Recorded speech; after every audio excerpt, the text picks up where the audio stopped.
ang Panginoong Hesukristo sa panahon niya, nagturo na siya ng mga salita ng Diyos gamit ang Biblia. Wala pa namang Katoliko sa panahon ng Panginoong Hesukristo. Sa makatwid, parang sinasabi mo na sinungaling si Wendell Talibong? Ay higit pa po sa sinungaling, mandaraya pa po yung tao na yan.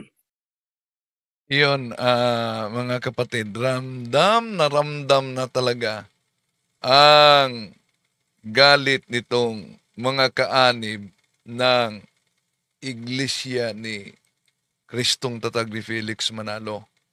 Ano daw? Wala pa daw umanong Katoliko sa panahon ng ating Panginoong Hesukristo. Totoo nga ba yon na wala pang Katoliko? Di po ba ang sabi mismo ng kanilang ministro? Mali po ang pagkaunawa nitong si Talibong. At ang Iglesia Katolika bilang isang organisasyon o samahang pangrelihiyon, yan po ang organisasyon. Pagka sinusi pabalik, yan ang dating Iglesia ni Kristo. Yan ang dating Iglesia ni Kristo. Yan ang dating Iglesia ni Kristo. Hindi po totoo yan. Mali po ang pagkaunawa nitong si Talibong. Talaga pong ang Iglesia Katolika Apostolika Romana, talaga pong sa pasimula, yan ang Iglesia ni Kristo. Yan. Kung ang Iglesia Katolika talagang sa pasimula, yan ang Iglesia ni Kristo. At kung sinabi nito mga revealers na sa panahon ng ating Panginoon Kristo, anong panahon yon? Unang siglo. Wala pang Katoliko. Paano ngayon? Pasinungalingan nila, ang pasugo nila, Marso-Abril 1987 sa pahina 4, na ang may akda ay si Phil John Puentes, na ang nakasulat, I have nothing against the fact that the Catholic Church, which exists to this day, could be traced back from the 1st century. Ano daw? Ang simbahang Katoliko maibalik sa unang siglo at di daw umano matutulan. Dahil di natapos ang ating pagsagot sa The Revealers, ating ipagpatuloy ito ngayon. Samahan ninyo ako. Kasi kalingan, pag palaging inulit-ulit ay magmukha talagang katotohanan para sa ating mga kapatid na kulang ang kaalaman. Ang pagkadaya ay maranasan sa iba't ibang paraan. Pero napakasakit pag madaya tayo sa pananampalataya dahil nanganib pati ang ating kaluluwa. Viva Cristo Rey! Pro Dio et Ecclesia! Ipinagdiwang natin ang birthday ng Mahal na Birhen Maria ngayong araw na ito, mga kapatid. Ngayon din, ang pilgrim image sa Mahal na Birhen Maria dumating sa katedral. So, bago tayo magpatuloy, inanyayahan natin ang ating mga suking taga-subaybay. Huwag kalimutang pindutin ang likes sa ating live. At huwag din kalimutang mag-subscribe kung bago ka lang. At pindutin ang bell button para updated kayo, mag-comment at i-share ninyo. Kumusta sa lahat nating mga suking taga-subaybay. At welcome sa mga bagong pumasok, sa mga pumasok sa ating comment section, no? Si Tami Balisario sa Las Piñas, si Sander, si kapatid Shadukon, at sa lahat nating mga kapatid, si Christopher Digia Viesa, no? At ang lahat natin na mga taga-subaybay. Welcome! Ulitin ko, maligayang kaarawan sa naipinagdiwang natin sa Mahal na Birhen Maria. No?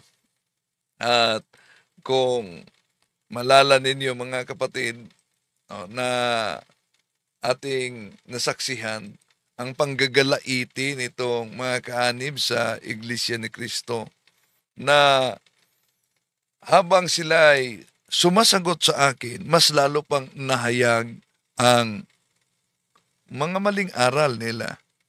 Una, yung sinabing, ano daw, ako daw ang Panginoong Hesukristo sa panahon niya, nagturo na siya ng mga salita ng Diyos gamit ang Biblia.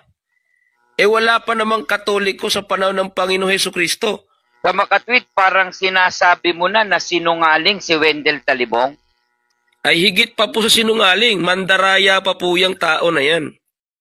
kung ang sinungaling ay mandaraya.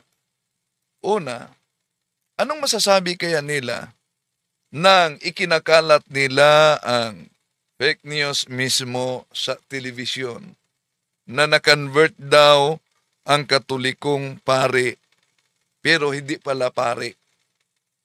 Naalala niyo yan? Tinatalakay natin yan. Kita mo ba yung, sandali muna ha, yung sinabing pari daw ng simbahang Katoliko. Pero liminister pala. Nabuking sila sa balita nila dahil ang ipinakita sa napakilalang pare, liminister. Ito, ulitin natin ha. Metro Manila. Sa lokal ng Camarin Distrito ng Caloocan North, kabilang sa mga dumalo at nag-anyaya ng mga panauhin ang isang dating paring Katoliko. Isang dating paring Katoliko talaga. No? Ito'y kabahagi sa tinatawag na propaganda. Propaganda. Isang propaganda lang para may kaya na, tingnan nyo, isang paring Katoliko. Ngayon, yumakap na sa INC. Pero, sa kanilang video, booking sila. Dahil ang ipinakita nila, 14 na taong naging pari. 14 na taon naging pare, pinakita nila. Pagkatapos, liminister pala. Liminister. So, dumaan ako pagiging production director, dumaan ako pagiging editor, nagiging inosente siguro ang kanilang editor-in-chief dito na ipakita ang kasuotan niya na liminister. Dapat ang ipinakita nila yung nakasuot siya ng abito at estola tulad sa pagpunta sa kapelya. Yan, nabuking sila yan. At hindi lang, matagal na kasi ginagawa nila yung mga pagkakalat ng kasinungalingan at yung mga bagong mga aklat Katoliko na minadject talaga pagbasa. Kaya yung pinasok kami sa taga The Revealers yon, na INC, nahirapan siyang ipagtanggol mismo yung ginawa ng kanilang ministros, Ramel Parba, sa debate namin. Balikan muna natin, ha? Kita mo ba yung debate namin ni Ramel Parba, bro? Dahil sa debate, di ba, sinabing, nandaya ako at tampered ang gamit ko. Nakita mo ba yon? Ito lang. Bro? Dahil napanood mo yung debate yan, sabi ni Parba, nandaya daw ako. Napanood mo itong aklat na ginamit ni Parba.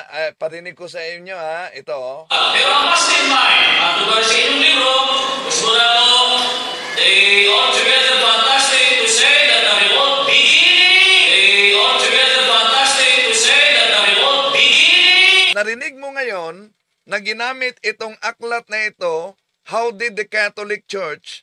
Anong sabi ni Parba? They altogether fantastic to say that the remote beginning. Narinig mo ang sinabi ni Parba, the altogether fantastic to say that the remote beginnings. Bakit sinabi ni Parba, the altogether fantastic to say na ang nakasulat? Na ang nakasulat. Hard copy po. Yung pakita nyo Anong po. hard copy? Maliit lang yan, hard copy. Dalawa ito, Ito. Ayan, Hard copy. Ito pa. Dalawa to. So, ito pakita ko. It is not altogether fantastic to say that the remote beginning of the Catholic Church go back to the terrible day when Lucifer flung against the heaven skies his banners of revolt. Ang The tanong page dito ko... ba dyan, do? Bakit Ayun na nga. pagbasa ni Parba, nawala na ang nat? Altogether fantastic to say that Bakit naputol yung nut? Pakisagot bro, bakit doon naputol yung nut? Nawala yung nut pagbasa? Yung nasa video po yon. O yung sa video, binasa niya. Yung maliit po ba yon? Oh, yung maliit. Nakita ko sa video, yung maliit, yung pinakita ni Bro Talibong, parang malaki po yun eh. Meron kang kopya, wala? Wala po. Wala. Pareho lang, maliit. Wala. Okay, pakita natin ang maliit, ha? Ito, maliit. Ito, maliit. Ang gusto niya. Oh, malinaw na nakasulat, it is not altogether fantastic to say. Parang di napansin nila paano nandaya ang kanilang ministro. Rinig mo na ang pagbasa ni Parba. Tanong, nang tinanggal ni Parba ang salitang nat, pandaraya yun, hindi? Di ko lang po alam kung ano yung gamit niyang aklat. Baka iba-iba po yung mga... Narinig ba niya yung pahayag ng the Revealers na binasa talaga ng the Revealers yung it is not altogether fantastic to see. Oh, narinig mo ba daw na binasa ng The Revealers yan? Di ko alam kasi hindi naman ako araw-araw nanonood pa.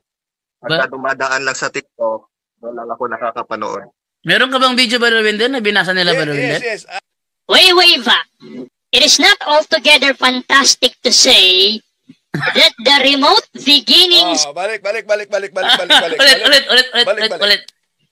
Wait, it is not altogether fantastic to say that the remote beginnings of... So nabasa talaga, it is not altogether. Si Parba.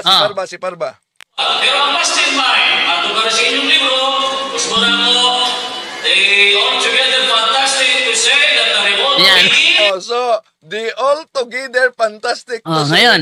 Pero, sa The Revealers... Wait, it is not altogether fantastic to say... Ito nga tanong ngayon dito bro. Sino ang nagsasabi ng totoo? Si Ramel Parbo o si Syriac ng The Revealers? Sagutin mo bro, sagutin mo. Yan, nagka-bookingan na sila dito kaya di na tayo magtaka kung bakit na nanggagalaiti talaga, no?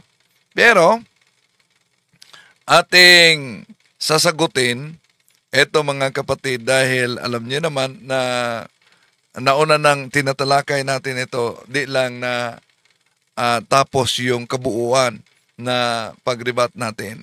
So, ipagpatuloy pa natin bukas din ako ang magtatapik. Eto, balikan muna natin mga kapatid, yung banat nila sa akin. Di naman detalyado ang nakasulat sa Biblia. Maliwanag po yun, Kuya Proton. Ano po yung masasabi po ninyo na hindi daw po dapat Bible alone at hindi naman daw lahat ay detalyadong nasa Biblia? Mali po yun, Kuya Robin. Sapagkat sa Biblia po, doon po nakasulat ang mga salita ng Diyos at may talata po tayo ng Biblia. Bago dyan, no? Kasinungalingan daw umano na hindi detalyado ang Biblia dahil ang lahat ng mga aral ay nasa Biblia. Una, kung talagang detalyado ang Biblia, yung aral nila na kinopya lang mula pa ni Martin Luther, Bible alone, sola scriptura. Di ba, napansin ninyo na bawat doktrina nila may katumbas na salin ng Biblia. Pero ang tanong, may mabasa ba na salin sa Biblia na nagsasabing ang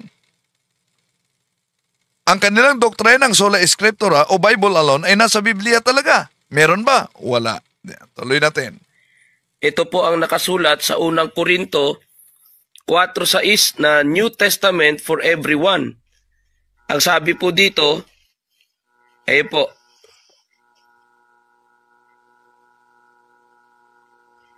Basa po. I have applied all this to myself and Apollos because of you, my dear family, so that you may learn from us, as the saying goes, to go beyond what the Bible says, so that nobody gets puffed up in favor of one person and against another. Malinaw po, ang sabi po ng banal na kasulatan, huwag anya tayong magsasalita o magtuturo ng higit sa nakasulat sa Biblia o sinasabi ng Biblia. Kaya, yung sinasabi ni Talibong, mali po yan. Nasasabi niya hindi detalyado ang Biblia. Kung pag-uusapan po, pananampalataya at paglilingkod sa Panginoon Diyos, itinuro na po lahat sa Biblia. Yan, ginamit nila itong salin na ito, mga kapatid, ang the New Testament for everyone. Dahil may mabasa kasi letra por letra na Bible. Yan.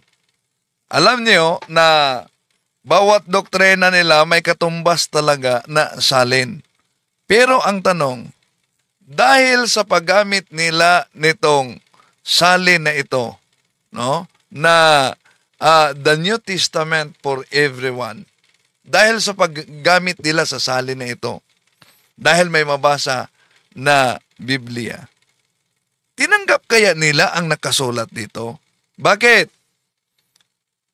Tinanggap ba nila ang the New Testament for everyone dahil may nakasulat na Bible sa 1 Corinthians chapter 4 verse 6? Ang tanong, ano nakasulat sa John chapter 1 verse 18 sa salin na the New Testament for everyone? Ito po ang ating mabasa, mga kapatid. Pansinin ninyo. Nobody has ever seen God. The only begotten God, who is intimately close to the Father, He has brought Him to light. Yun ang mabasa natin sa salin na kanilang sinisipi dahil may mabasang Biblia. Di po ba? Batay mismo sa naturang salin, booking na sila dahil alam nyo naman na hindi sila naniniwala na ang ating Panginoon Jesucristo ay Diyos. Samantalang sa Juan Kapitulo 1, versikulo 8, wala pang taong nakakita sa Diyos kailanman. Ang bugtong na Diyos na sa kandungan ng Ama, siya ang naghayag sa Kanya. So napakalinaw yan, mga kapatid.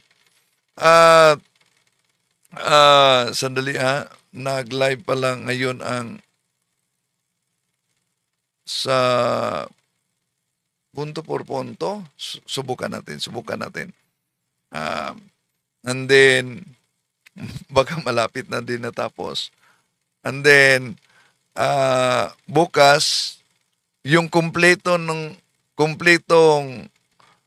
video nila, ireribat natin punto por punto. Meron pa sila mga aklat Katoliko kasi na ginagamit. At yung mga aklat, pinag-chap-chap. At kahit ba, introduction sa Bible. So, ihayag natin yan. Isa-isa, mga mahal kapatid, no? Chap-chap talaga nila. So, at least, aware kayo na yun ang kanilang mga ginagawa at i-forward din nyo sa mga kasama para di sila madaya.